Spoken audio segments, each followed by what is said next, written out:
हमारी आज की कहानी तीन चोर की है। बहुत दिनों की बात है। किसी शहर में रमन, घीसा और राका तीन चोर रहते थे। तीनों को थोड़ा थोड़ा विद्या का ज्ञान था। तीनों चोरों को विद्या का ज्ञान प्राप्त होने के कारण बहुत घमंड था।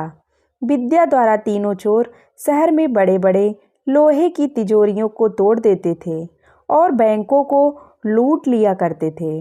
इस तरह तीनों चोरों ने शहर के लोगों की नाक में दम कर रखा था। एक बार तीनों चोरों ने एक बड़े बैंक में डकैती करके सारा माल उड़ा दिया। तब पुलिस को खबर हुई तो तीनों चोरों को पकड़ने के लिए तलाश करने लगी, मगर तीनों चोर पास ही के एक घने जंगल में भाग गए। तीनों चोरों ने देखा कि जंगल में बहुत सी हड्डियां बिखरी पड़ी हैं। रमन ने अनुमान लगाकर कहा, ये तो किसी शेर की हड्डियां हैं।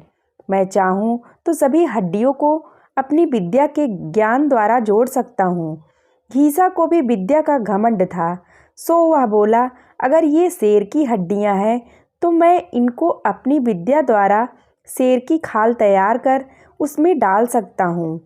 रमन और घीसा की बात सुनकर राका का भी घमंड उमड़ पड़ा और उसने कहा, तुम दोनों इतना काम कर सकते हो तो मैं भी अपनी विद्या द्वारा इसमें प्राण डाल सकता हूँ। तीनों चोरों अपनी विद्या का प्रयोग करने लगे।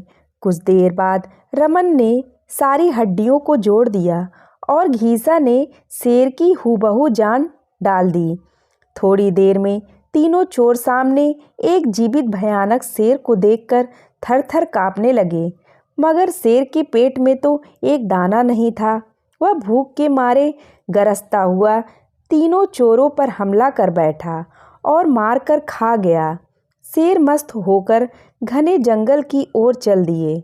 दोस्तों, हमें इस कहानी से यह शिक्षा मिलती है कि कभी घमंड नहीं करना चाहिए।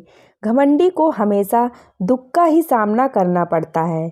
यदि तीनों चोर अपनी विद्या का घमंड न करते तो उन्हें जान से हाथ न धोने पड़ते। हमें अपनी विद्या का प्रयोग सोच समझ कर करना चाहिए। दोस्तों, अगर आपको हमारी कहानी पसंद आई हो तो हमारे चैनल को लाइक एंड सब्सक्राइब ज़रूर करिएगा।